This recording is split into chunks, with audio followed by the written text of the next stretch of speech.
Hai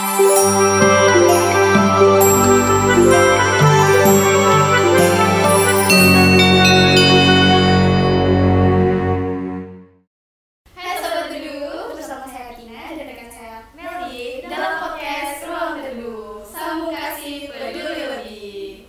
Nah, di podcast kali ini kita tuh kedatangan tamu spesial tim yang akan menemani kita untuk membahas sesuatu yang menjadi keresahan kebanyakan orang. Benar banget Mel. Jadi setelah menonton podcast ini, kita itu akan menambah pengetahuan kita. Nah, setelah itu pastinya akan menambahkan rasa teduh bagi kita lebih rileks dan tentunya menjadi ruang teduh bagi kita semua. Bener banget, Tim. Pastinya Sobat Teduh udah gak sabar kan? Siapa sih narasumber kita pada hari ini? Langsung saja kita sambut Bapak Ayatullah Kutub Hardel. Oke, terima kasih. Selamat datang Pak Aka. Selamat datang juga. Terima kasih sudah mengundang. Iya Pak, terima kasih kembali sudah datang. Gimana Pak kabarnya hari ini? Alhamdulillah. Alhamdulillah baik, good mood gitu ya. Ketemu sama teman-teman semua gitu ya.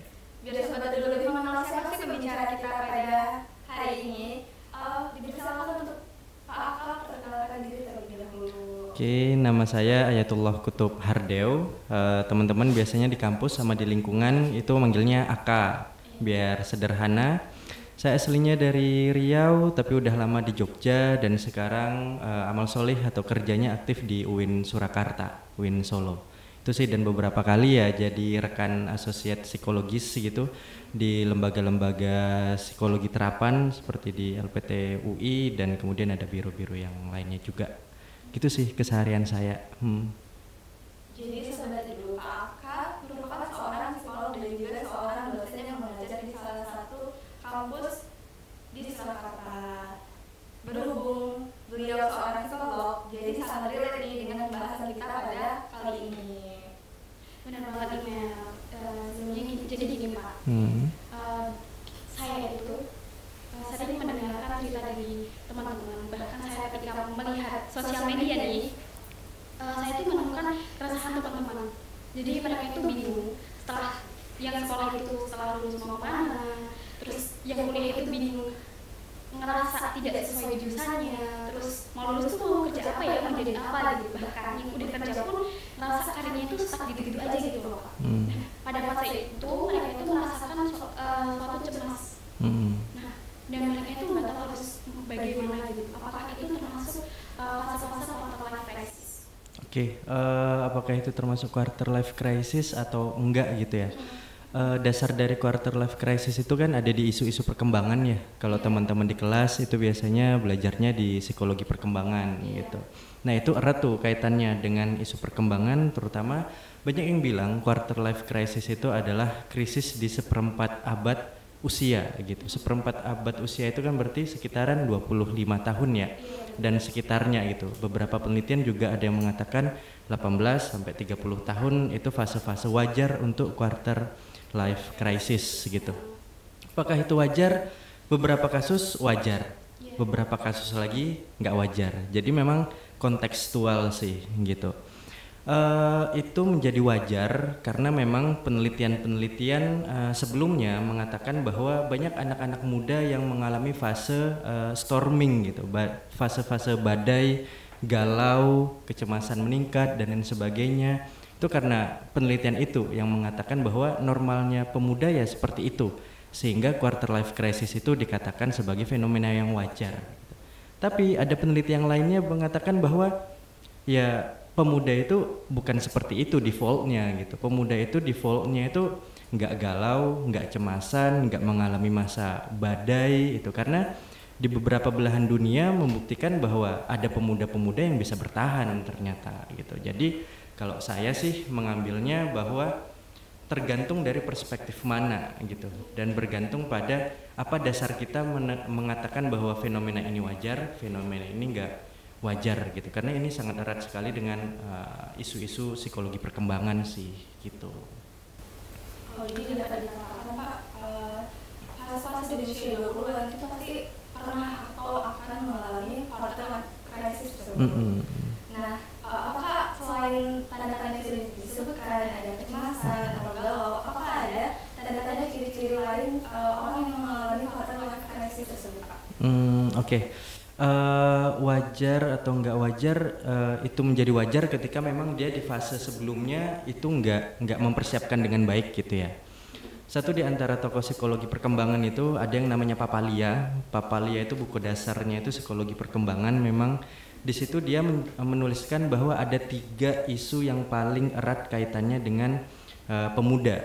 Yang pertama prinsip hidup, yang kedua hubungan sosial, yang ketiga itu ada kehidupan profesi gitu.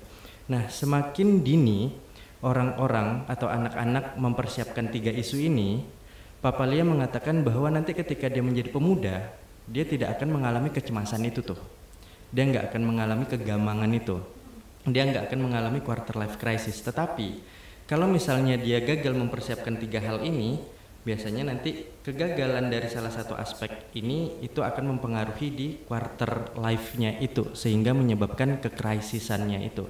Makanya banyak kan orang-orang sekarang ini kecemasannya ya bukan cuma karena profesi gitu, tapi lingkungan pertemanan atau bahkan lingkungan percintaan gitu, atau bahkan isu-isu profesi, kayaknya aku nggak betah deh di sini, kayaknya aku nggak cocok deh di sini kurang work life balance-nya kurang gitu ya.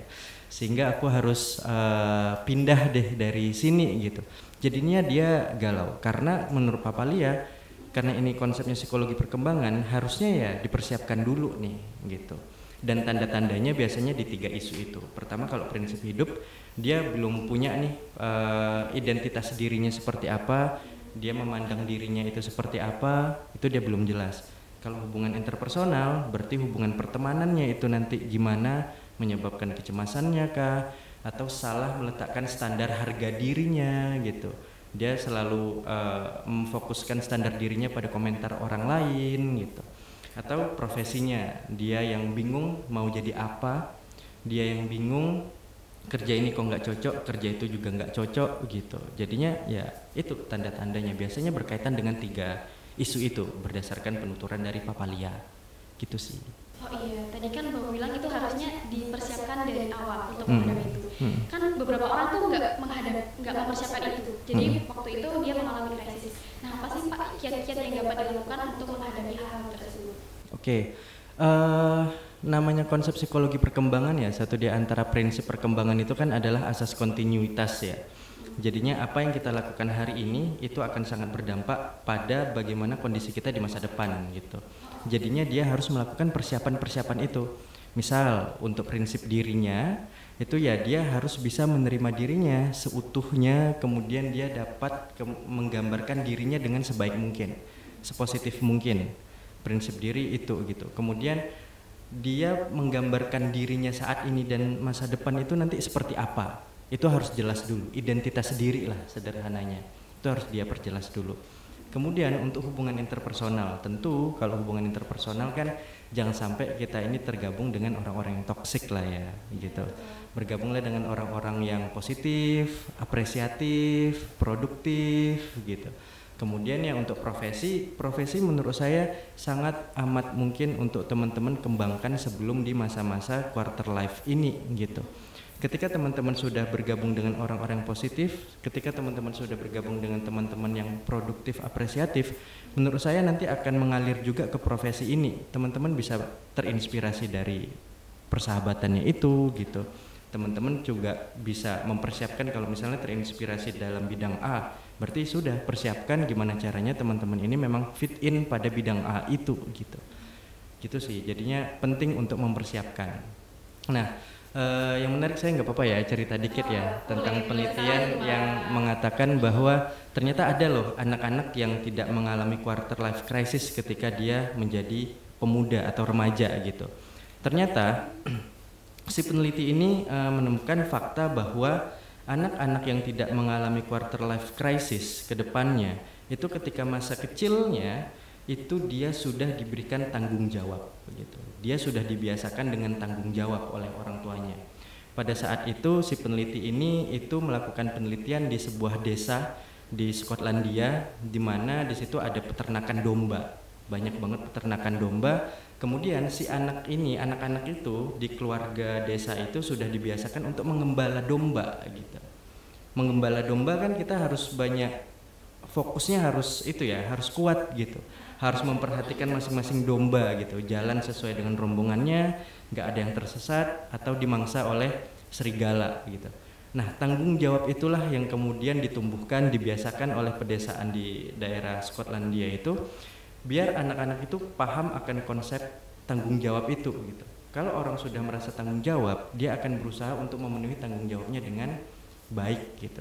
Dia akan bisa melihat di mana kelebihannya, di mana kekurangannya. Ketika dia menemukan kekurangan, dia akan mengembangkan dirinya biar kekurangannya ini terkikis gitu, atau berkurang kekurangannya, sehingga tanggung jawabnya itu bisa berhasil gitu, bisa terpenuhi dengan maksimal. Nah, itu sudah dibiasakan sedari kecil gitu, sehingga ketika dia di masa muda gitu, ketika dia di masa remaja, dia udah nggak mengalami kegamangan lagi tuh gitu. Walaupun nanti ada masalah-masalah kehidupan setelah itu wajar menurut saya. Dan kemudian tentang bagaimana dia ini mengelola masalah-masalah yang dia hadapi ketika di masa remaja. Setidaknya anak-anak yang sudah dilatih tanggung jawab itu akan lebih kuat, akan lebih resisten terhadap masalah ketika di masa remaja gitu sih. Jadi persiapannya bahkan di masa anak-anak sih, Mbak. Oh, jadi memang benar-benar quarter life crisis itu hanya dapat dihadapi ketika kita sudah mempersiapkan, apa ketika kita sedang mengalami itu nggak bisa dihadapi, Pak? Kalau masalah bisa dihadapi atau nggak bisa dihadapi itu pasti bisa dihadapi ya. Iya. Tapi apakah kita bisa mengelolanya dengan baik atau enggak gitu kan ya. Nah, anak-anak yang telah dilatih tanggung jawab sedari kecil biasanya bisa menghadapi dan bisa mengelola masalah-masalah di quarter life-nya itu jauh lebih baik gitu. Mereka akan lebih mudah untuk bersifat resilience gitu, daya lentingnya jauh lebih kuat dibandingkan anak-anak yang baru ketemu masalah pada masa remajanya. Beda kan ya, mereka nggak terlatih nih. Jadinya ketika mereka nggak terlatih ya mereka bisa ya menghadapi aja, tapi nggak tahu pengelolaannya itu benar atau enggak gitu. Dan biasanya penyelesaian masalahnya pasti akan jauh lebih lama dibandingkan anak-anak yang sudah terlatih dalam memegang sebuah tanggung jawab gitu sih. Jadi prinsipnya prinsip persiapan, latihan gitu, kebiasaan dalam menghadapi masalah itu penting banget gitu sih.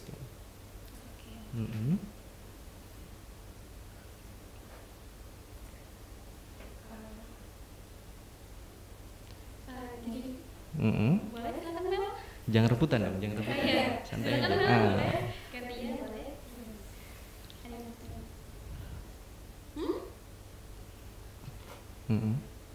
Jadi ini Pak, tadi kan Bapak mengatakan bahwa tanggung jawab itu menjadi salah satu daya lenting lah di situ. Nah, kan itu apakah merupakan bagian dari pencarian identitas diri sebenarnya? Oke. Tergantung proses dia dilatih tanggung jawabnya itu kapan gitu. Ketika seorang anak itu sudah dilatih tanggung jawab sedini mungkin begitu, itu dia juga sudah mulai untuk menyeleksi nilai-nilai mana yang bisa mendukung kehidupannya gitu dengan tanggung jawabnya itu gitu. Berarti kan prinsip itu kan tentang nilai-nilai yang ada di dalam diri seseorang kan, individu gitu. Jadi dia sudah bisa mulai memilikinya tuh sedari kecil, walaupun nanti akan memungkinkan proses perubahan itu sepanjang perkembangannya itu sangat mungkin banget gitu. Jadinya proses tanggung jawab itu bisa jadi satu di antara sarana kita untuk menemukan prinsip hidup kita. Kita akan meyakini satu nilai, kita akan meyakini satu value yang paling cocok untuk kita lakukan di lingkungan kita masing-masing yang nantinya akan menjadi prinsip hidup. Ya, itu satu di antara sarananya. Kalau ada fase-fasenya nggak Pak untuk mencapai prinsip hidup itu?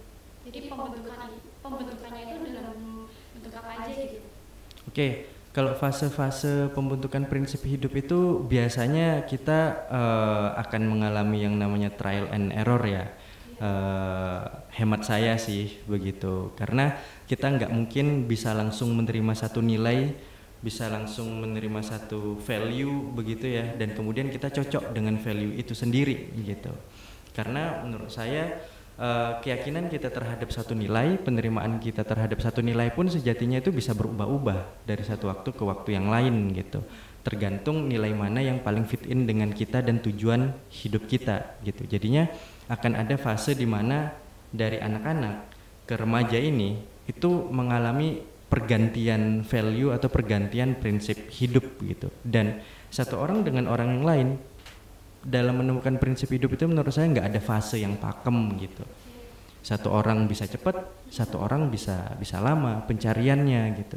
Banyak hal yang bisa mempengaruhi pencarian atau penetapan prinsip hidup ini gitu. Satu di antaranya adalah ya lingkungan gitu. Dan lingkungan orang kan berubah-ubah ya. Iya kan? Terutama kan kalau misalnya remaja-remaja sekarang kan kayaknya isu-isu yang paling sensitif kan tentang keluarga gitu kan ya.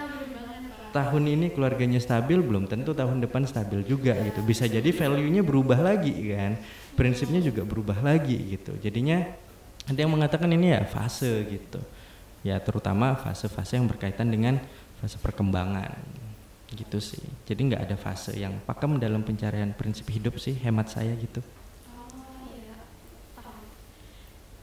Jadi sedikit penasaran ya.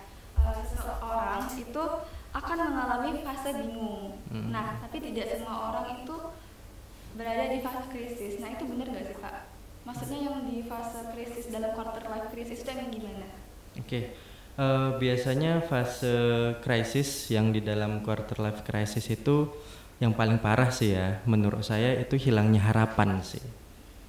Hilangnya harapan, kemudian seseorang ini ketika dia kehilangan harapan, dia mengkompensasi keadaannya itu dengan cara-cara yang nggak tepat gitu. Entah itu misalnya muncul keinginan untuk bunuh diri dan langsung melakukan bunuh diri itu sendiri gitu. Atau dengan melakukan perilaku-perilaku yang nggak sesuai dengan norma-norma sosial gitu. Sehingga mereka kadangkala kayak membenarkan kondisi kekrisisan mereka itu. Aku udah kayak gini kok, jadinya kenapa yang lainnya sibuk gitu, kenapa kalian ngurusin aku gitu, yang penting aku nggak merugiin kalian. Tapi yang dilakukannya itu melanggar norma-norma sosial gitu, misalnya ya mengkonsumsi zat-zat psikotropika misalnya ya, atau melakukan hal-hal yang melanggar norma sosial dan agama lainnya gitu, entah itu mencelakakan orang lain, entah itu mengambil hak-hak orang lain, atau apa sekarang itu kasus-kasus yang kemarin itu kan ikut apa biar pengen jadi kaya seperti itu ya, kemudian ya isu-isu ekonomi gitu, yang lainnya sudah punya ini kok aku belum punya ini, ya udahlah aku ikut judi online gitu misalnya gitu-gitu. Nah itu kan udah kompensasi yang udah salah menurut saya gitu. Menurut saya itu sih kekrisisannya ada di isu-isu sosial sih terutama ya.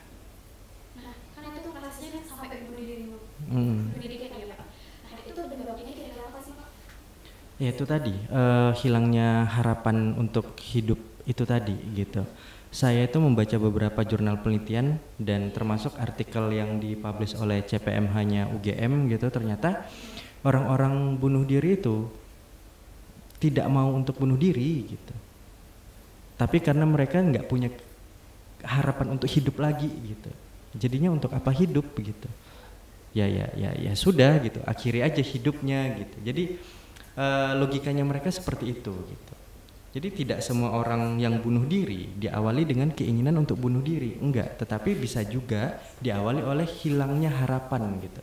Dan menurut saya penting ya kita memiliki harapan gitu terhadap setiap kejadian-kejadian, terhadap setiap masalah-masalah yang kita hadapi di lingkungan kita gitu. Jadi gitu sih Mbak. Jadi benar banget ya Pak, nyata quarter life crisis itu nggak hanya dilihat apa ya kebingungannya aja, tapi dari sisi psikologinya itu juga keterkena sampai bahkan bunuh diri tadi, merasa cemas, bahkan depresi juga. Nah ada nggak sih Pak terapi atau konseling dari psikologi yang bisa membantu kita keluar dari quarter life crisis? Oke. Kalau pendampingan secara psikologis ada ya, asal syaratnya memang orang ini merasa bahwa dirinya itu memang bermasalah gitu. Karena sekali lagi orang yang mengalami quarter life crisis itu buah si malakamanya adalah belum tentu sadar bahwa dia mengalami krisis, gitu. Tapi ketika mereka sudah menyadari bahwa mereka mengalami krisis dan mereka ingin meminta bantuan profesional, terutama psikolog, nah di situ baru bisa ditangani. Dengan konseling pemikiran atau konseling dengan pendekatan kognitif, begitu ya, itu biasanya yang dilakukan oleh psikolog-psikolog untuk menangani anak-anak dengan quarter life crisis, karena mereka sudah punya core belief yang salah nih terhadap peristiwa-peristiwa kehidupan yang sudah mereka lalui, sehingga core belief yang salah ini kemudian menyebabkan kekrisisannya mereka itu, gitu. Jadi yang paling banyak ya setahu saya ya, hemat saya pada saat ini itu ya konseling dengan pendekatannya kognitif, pemikirannya dikonstruksikan lagi gitu, menjadi lebih positif, menjadi lebih konstruktif gitu, tidak kemudian berfokus pada hal-hal yang negatif, masalah dan lain sebagainya. Sehingga ketika pemikirannya sudah terkonstruktif dengan baik, nanti diharapkan akan muncul harapan untuk memperbaiki, harapan untuk mengkompensasi, harapan untuk menerima masalah, sehingga ya dia bisa melakukan perbaikan-perbaikan dalam kehidupannya, gitu sih.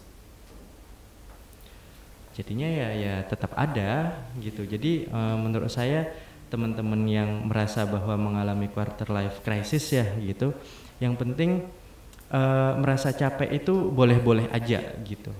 Merasa berat hidup itu boleh-boleh aja gitu. Karena berat ringan, capek enggak capek dalam kehidupan itu menurut saya satu fase yang itu memang ada dalam kenyataan ini gitu, dalam kehidupan ini. Wah, tua banget ya kayaknya gitu.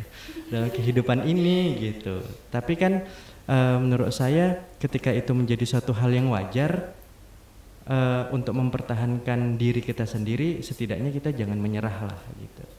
Kalau kata senior-senior saya itu, kita itu kalau menghadapi masalah capek, jenuh boleh, tapi nyerah jangan gitu. Sorry ya kalau berasa tua banget ya. Enggak apa-apa, ini gapnya jadi dikit gitu. Oh iya ya, gap kita kan emang dikit ini sih. Iya.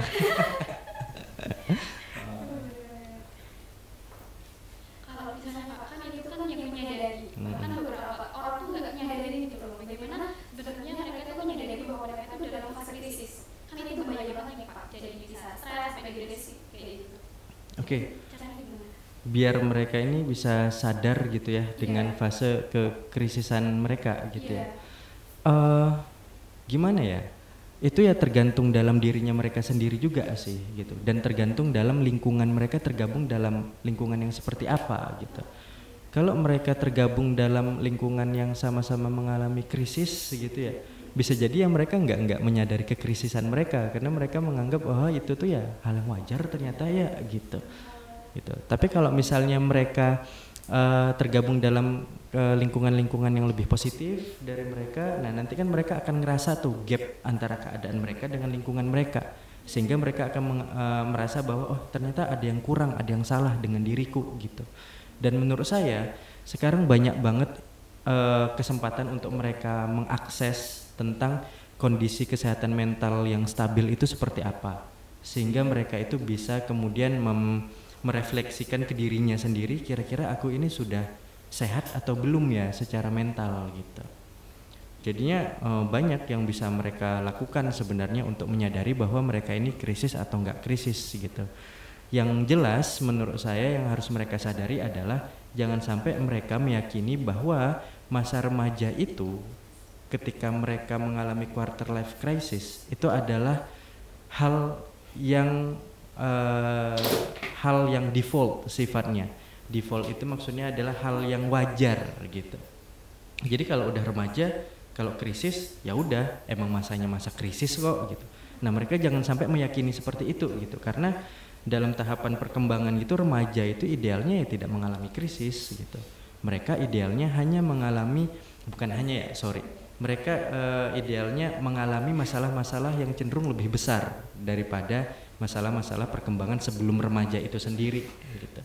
Nah yang gagal mengalami krisis, yang tidak gagal mengalami kestabilan Itu tadi sih. Jadi banyak yang bisa mereka lakukan untuk menyadari mereka ini krisis atau enggak krisis. Platform di Instagram banyak, Laki contohnya ya, Ruang Teduh contohnya kan ya. Mereka akses informasi di Ruang Teduh tuh mereka udah bisa tuh, aku krisis atau enggak ya gitu. Nonton podcast ini bisa kan ya? Gitu. Jadinya ya bisa, mereka banyak banget akses informasi yang bisa mereka manfaatkan untuk mereka krisis atau enggak nih sekarang gitu.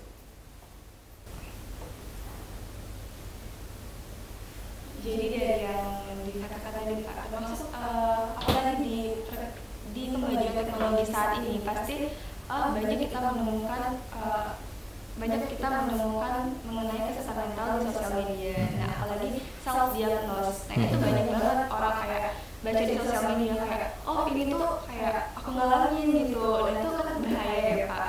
Nah, juga banyak remaja itu masih takut untuk ke konseling. Nah, bagaimana nih Pak biar kita lebih berani dalam menghadapi problem kita untuk lebih ke cerita ke psikolog gitu Pak. Oke. Kalau pelayanan psikolog itu kan sebenarnya teman-teman ketika teman-teman konseling, teman-teman itu tidak akan mendapatkan judgement apa-apa gitu. Bahkan teman-teman ini akan mendapatkan sebuah penerimaan yang positif yang diberikan oleh profesional yaitu psikolog gitu. Jadi teman-teman itu nggak perlu ngerasa khawatir, nggak perlu ngerasa malu atau nggak perlu merasa bahwa akan diberikan stigma atau pandangan negatif gitu ketika teman-teman konseling gitu dengan psikolog atau konselor gitu. Jadinya teman-teman yakin aja karena profesi psikolog ini kan sudah diberikan kode etik ya. Data teman-teman itu juga akan terlindungi, konfidensialitasnya, teman-teman masalahnya bisa langsung kepada ahlinya sehingga teman-teman ini nanti akan cenderung dapat menemukan solusi terbaik paling realistis untuk teman-teman lakukan ketika teman-teman selesai di sesi konselingnya gitu. Jadinya banyak hal positif gitu yang bisa teman-teman dapatkan ketika teman-teman ini ke psikolog, terutama untuk mendapatkan konseling ya.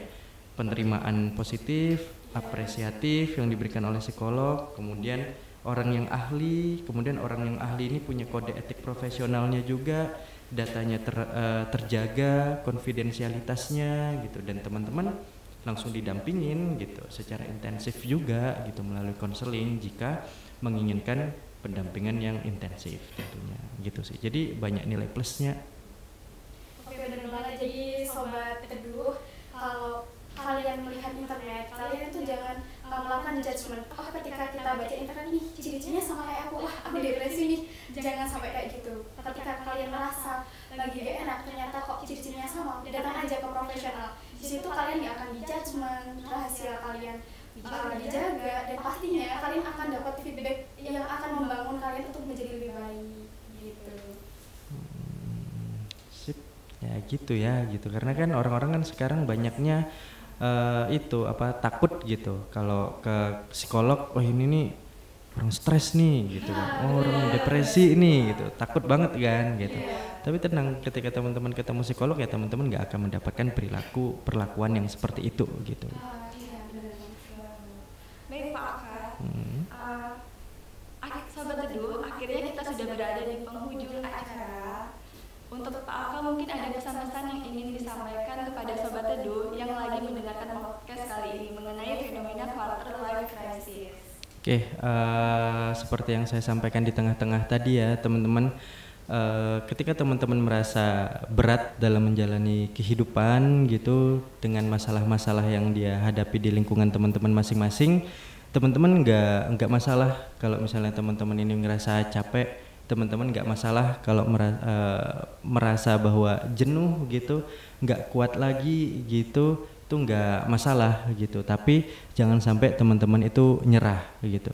Teman-teman cukup bisa datang ke lingkungan-lingkungan yang lebih positif, membangun pertemanan-pertemanan yang positif, dan kemudian teman-teman juga bisa ngambil opsi untuk langsung datang ke profesional gitu sih.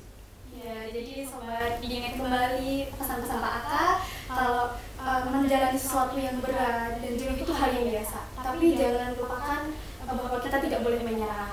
Ketika kalian merasakan hal itu, kalian boleh datang ke teman-teman yang sportif, bahkan ke profesional gitu. Baik Pak Aka, terima kasih banyak sudah mau membersamai kami dalam podcast kali ini. Dan semoga ilmunya bermanfaat untuk para sobat teduh yang mendengarkan podcast kali ini dan menambah wawasan ilmunya. Untuk sobat teduh, jangan lupa follow Instagram @lucky.kid. Di situ akan ada informasi-informasi mengenai kesehatan mental yang tentunya tidak akan kalah keren dengan podcast kali ini. Sampai jumpa di perbincangan berikutnya. Saya Tina dan rekan saya Meli.